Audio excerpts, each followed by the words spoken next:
This week on Dolton News Now, sickle cell disease affects approximately 100,000 Americans. Shelley Mitchell sits down with us to discuss health disparities and how we can work together to save lives.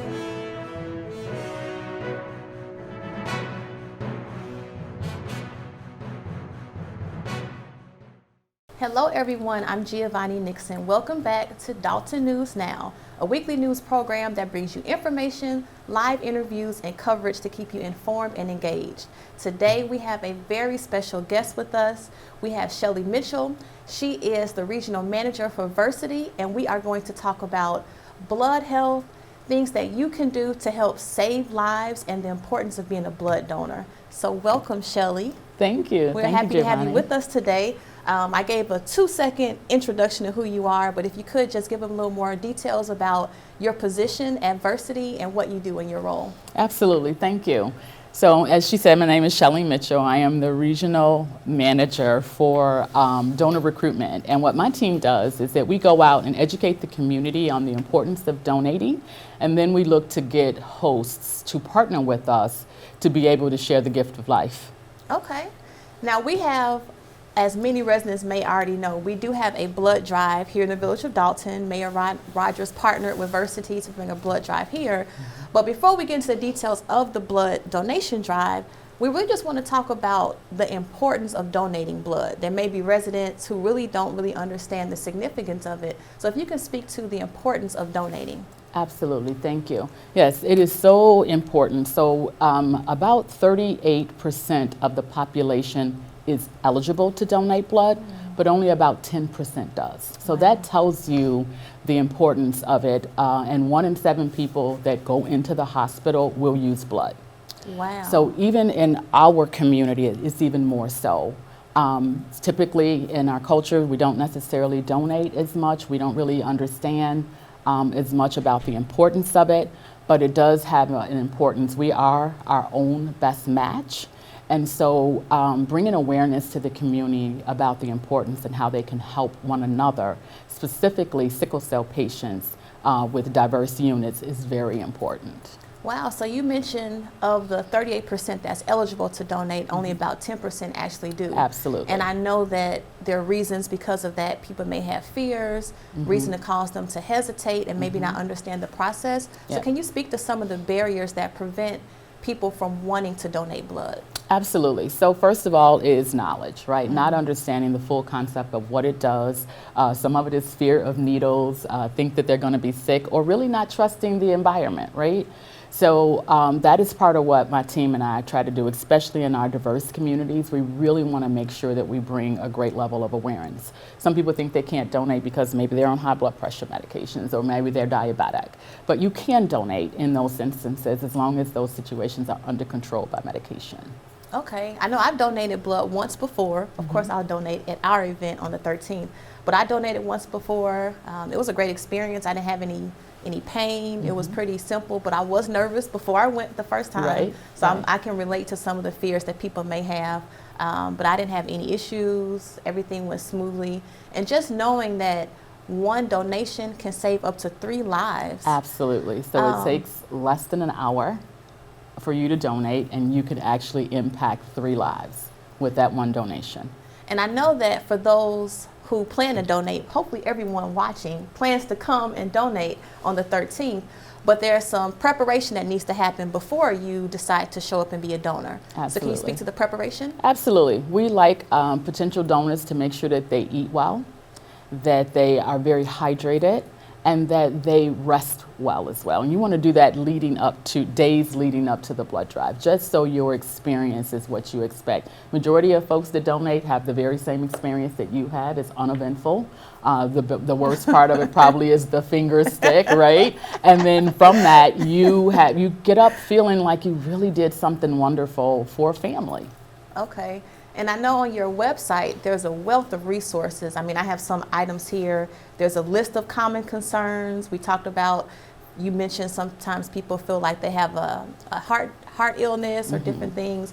Also, I noticed it said sometimes people think they're too old to donate. Have you come across that? We have come across that. So the age limit is really that there is no age limit. You have Okay. to be 16 with a parent's permission, but there's no upper age limit. So as long as you're healthy, you can donate. Okay, and I wanted to speak to that because in Dolton, we do have a high percentage of seniors in our community. And I want to make sure no one at home thinks that they are too old, because Right. we've just debunked that myth right here. Right. And actually the team will, when you come in to donate, there is a series of questions that the collection team will go through. And they'll walk you through all of those questions, and those are your suitability questions. And they will determine if you're eligible to donate, because we want to make sure that the donor is safe as well as the recipient is safe. All right, and I know, of course, we are still in the midst of the pandemic, which is why you and I are distanced from one another. Indeed. And just speak to some of the precautions or new things that have been implemented in the process of blood donation. Absolutely, great question. Thank you. So we're doing what you see now at pretty much wherever you go, right? But for blood donation, we're making sure that we're taking temperatures, that we're asking donors to wash their hands, that we're asking them a series of questions prior to make sure that they have no symptoms or not been in contact with anyone who's had COVID virus as well. And then the team is also making sure that their setup is where there is a distance between. They're cleaning up. After they're sanitizing after each donor. And so we're making sure that we keep our donors safe as well as our staff. Everyone has to wear a mask, including our staff. Our staff also has a temperature check. They have, we actually have a qualifier before we can go out at all that we have to go through every day. Okay. And then when they come into the facility, then there is a temperature check as well. So we're making sure that we're doing everything we can to make sure that the public is safe as well as our team. That's good. I just want to speak to any of the concerns. Absolutely. Thanks for asking that one. And I know at our event, we're going to have the mobile bus that you're bringing. Now, this will be my first time in experience with the mobile bus, because when I donated once before, it was in a building in a corporate setting. So can you kind of just visualize and walk us through how the process might be somewhat unique using the mobile bus? Absolutely. So on the mobile bus, it's a 40-foot bus. It has 5 beds on it, and it has 2 areas where people will go in and have their questions. So even in that, we are making sure we're keeping our donors socially distanced, and we're actually reducing the amount of staff that we put on there in order to support that social distancing as well. So doing all of the same precautions, making sure that we're sanitizing things, making sure we're asking those questions of those donors, we're having them sanitized before they come in. So we're doing the same things, just in not a smaller space necessarily, but a more a 40-foot bus. Okay, that works. We have plenty of room at Melanie Fitness, so the bus will fit in the parking lot with no problem. Absolutely, absolutely. And also for that, if there were to be, which we hope, that there's a little bit of a backup where we have a really good response, we do want people to just kind of wait in their cars. The team will then either text or call to make sure that they know it's their turn to come up, that kind of thing. We want to make sure that there's not congestion. Okay, that's great. Now let's talk a little bit more specifically when we talk about the disparities. We know that in our community, there's health disparities that range the entire gamut. But specifically when it comes to sickle cell, for example, can you just talk about why that is something that is so more prevalent in our community? Yes, absolutely. Thank you. So for sickle cell disease, it's very common in African American community. Actually, 1 in 500 people will have sickle cell disease. And just to give you that contrast, 1 in 36,000 Hispanics would have sickle cell disease. So very prevalent in our community. And the fact that our community doesn't really donate, about less than 2% of the African American community donates blood. And you're just seeing the disparity in terms of how many people have sickle cell disease. And so for you're basically your own best match with ethnicity, and that helps for sickle cell patients specifically to have better outcomes. So that's why there is that urgently, that call to action for diverse donors to roll up their sleeves, because we all know someone with sickle cell disease, or we know someone that's commonly hospitalized, and maybe we don't know it's sickle cell disease, but most likely in your place of business, in your congregation, there is someone who has sickle cell disease and is suffering from that. And if they are able to get a transfusion from a diverse donor, they will have a better outcome. We have in our diverse donors, there is an antigen called RO. and 44% of the African American community has that RO antigen. And that antigen is what makes sickle cell patients have a better outcome if they can receive blood with that antigen in there. That's why it's so important for us specifically to donate, especially you mentioned we have the greatest need, but seemingly the lower percentage of donors. Absolutely. And I know you speak from your clinical, your medical profession, but also from personal experience as well. Absolutely. I know we spoke earlier, you Yes. mentioned you have personal experience with And a I family do. member. So for sickle cell patients, generally one of the treatments is either pain management or it's transfusions. And I have that personal experience. I say that this is the calling in order to honor my sister who suffered from sickle cell disease. And over her lifetime of transfusions, she probably got upwards of 3,000 units because a sickle cell patient will use 8 to 10 units a month. 8 to 10 units a month just to try to get them through their pain crisis on top of medication. And as you just called out, the disparity in that donation process is that generally they're getting blood that probably isn't, it's compatible, but not the optimum compatibility. So while they are getting through and being fine from what's on the shelf, there is a better way. And if not us, then who? Wow. And I know right now, as I mentioned, of course, we're in the midst of the coronavirus pandemic, we're all aware. And throughout the pandemic in our community, we've seen residents step up to want to help each other, whether it be donating food, volunteering at events. And the partnership with Versiti is so timely right now because this is another way for our community to step up and help one another. Absolutely. We can step up, we can donate, we can be a part of saving lives and helping just ease the pain and impact of sickle cell that is so prevalent in our community. Absolutely, absolutely. COVID has made everything much more compounded, and you're right, people have stepped up. They've even stepped up in our industry in helping us to make sure that there's blood on the shelves for our donors. But again, that plea, this is the time, right, to do that call of action to just make sure that our communities have that awareness of how they can make an impact, with their community and their neighbors to be able to help. And with the pandemic, I know that in the process of, testing for to be a blood donor, that there's also antibody testing for COVID-19. Absolutely, we do that, and it's done on every unit that we collect. And then the results take about 2 to 3 weeks. And the donors, once they're tested, they get information where they go onto what we call our website, basically. It's a portal that they go into, and they'll be able to retrieve their own results. We don't have them, you're not going to be able to have them, so they'd have to follow that process. But it takes about 2 to 3 weeks, and we do test everybody at this time.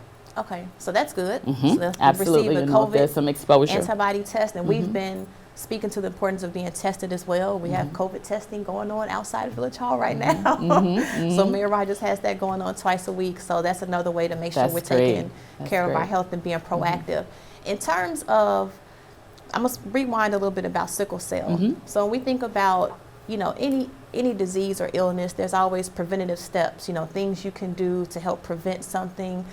Are there measures that can be taken to help prevent, or is donating blood a good way to make sure you are more knowledgeable about your own blood to catch things early? So there's no prevention necessary. Sickle cell is an inherited disease. So there's no prevention and there's no cure. There's treatment, and they're making great strides in treatment.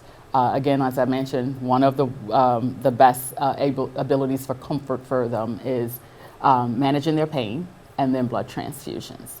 So if I rewind a little bit back to donor process, that's different. Basically, you just want to make sure that you're healthy, you're eating well. Just the things that I mentioned earlier is that you're really hydrating yourself and making sure you have a good experience. And then there's testing on the backside of all of that. And if you are an OR, if you have that OR antigen, Versiti will notify you because you become this very, very special donor where we want to make sure that we have you available to support a person who is in a pain crisis in a hospital. Generally, we might even call you in to donate for that person so they have a better outcome. Okay, now let's walk everyone through the process. So the blood donation drive that we have is going to be Saturday, February 13th from 10:30 a.m. to 2:30 p.m. at Melanie Fitness Center. So we already know to prepare. You need to make sure you're well hydrated, eat, take care of yourself several days in advance. Yes. You come in, you donate blood after going through the series of questions. Now, once they leave, Yes. are there different things they need to be mindful of, limiting exercise after, or how does that process work? Absolutely, great question. So what we do have them do, as you mentioned everything, is going through the process, answering the questions. There's a mini physical around that. And then they lay for 5 to 8 minutes for the blood to actually come out, maximum 20, for the blood to be, them to actually be drawn. And then there is like 15 minutes where you're waiting, where you're having some juice and cookies. Okay. And then after that, we do just ask you to really hydrate yourself and eat well. The same things you did in the front to make sure that your body was hydrated, you do on the back end as well. Okay, so it's pretty simple. Okay, no strenuous exercise No, immediately after. no. We ask you not to push and pull for a few hours after your donation with that particular arm to make sure that there is no bruising. But otherwise, healthy. You just take things in stride right behind that donation the first few hours. But beyond that, you're okay. Okay, and I know you've been with Versiti for several years. Yes. I have been with Versiti in different capacities for about 33 years. So you've been there, so you have an excellent tenure. You've been in this industry and working to push the agenda forward. What have you seen just in an industry perspective of improvements or enhancements or things that have improved over time? Wow, that's a good question, but a huge question. Let me see if I can pare that down. Lots of changes, all for the better. And if I had to pick out something that is amazing for me, is our focus on diversity, our focus on awareness, and our focus on impacting more diverse lives, specifically in with our sickle cell patients. Just really having that dialed in focus around supporting and helping to make a difference. Okay. Well, today I was blown away by the statistics specifically, especially knowing how prevalent just the health disparity that exists, which I was not aware of and really didn't understand the importance of it. So if you are at home, make sure you register. Let's walk through the registration process because we do have a link on our Village of Dolton website. So you can register to be a blood donor. Absolutely. So if you can speak to the registration process. So absolutely. Online. If you go on through the link, it's going to take you right to the appointment calendar or the appointment sheet, and you can go on and make your own appointments at a time that's convenient for you. We also have VersaPass, where you can go on your mobile phone and answer your questions, and then you'll get a QR code at the end of that, and you show up with that, and our staff will scan that, and all of your information will download. They'll still have to do your mini physical, and you also have to do that the day of. You cannot do it the day before. You can't do it the night before. Okay. You have to do it the day of the blood drive. But it will kind of move you through just a tad bit faster. Okay. You have a little exposure to the questions, and if there's a question that you can't answer, that's okay. Leave it blank, and the team will still go back over that because the QR code will tell us that. Okay. And I know that we are accepting, I don't say walk-ins because you're driving up or drive-ups. Absolutely. We first want you to make an appointment. And the reason behind that more than ever is because we're in COVID. We want to know what we should expect. We want to be able to resource appropriately to make sure that every donor has a really good experience. However, if you can't narrow yourself down and if you're driving by, please stop through. The team will move you into the process and get you taken care of, because we don't want to if we don't have to turn you away, we don't want to turn you away. Absolutely. So registration is preferred, but Correct. Donating is what we really want more than anything. Appointments are preferred, just to make sure that we can keep everybody safe and we understand what we anticipate, but absolutely you can walk into. All right, and I know on Versiti's website, they have a plethora of resources ranging from diversity resources, information about breaking down blood. There's so much information there. Can you just give everyone the website that they can go to learn more and be more educated?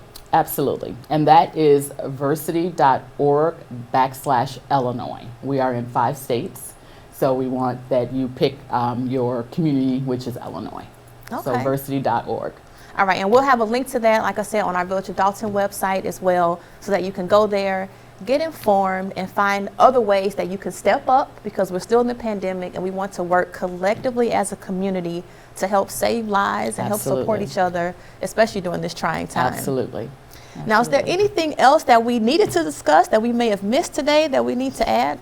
I don't know. I think we covered pretty well. Okay. I think we covered pretty well. Well, I want to thank you, Shelley. You have been wonderful. Thank you for sharing your personal experience and just helping us be informed and engaged. And if you have questions about today's interview, if there are things that you want to know, questions for Shelley, send them to us. I'll forward them to Shelley, and we'll make sure we'll answer questions. And we look forward to seeing everyone February 13th from 10:30 a.m. to 2:30 p.m. in the parking lot of Melanie Fitness Center for our blood donation drive. Before we close out today, we want to take a moment for our Black History Month Spotlight. Today we spotlight Charles Richard Drew, an American surgeon and medical researcher. He researched in the field of blood transfusions, developing improved techniques for blood storage, and applied his expert knowledge to developing large-scale blood banks in World War II. That's it for this week's edition of Dolton News Now. Thanks for joining us. Please like, subscribe, and follow all of our communication platforms as we strive to keep you informed and engaged. We look forward to seeing you next week.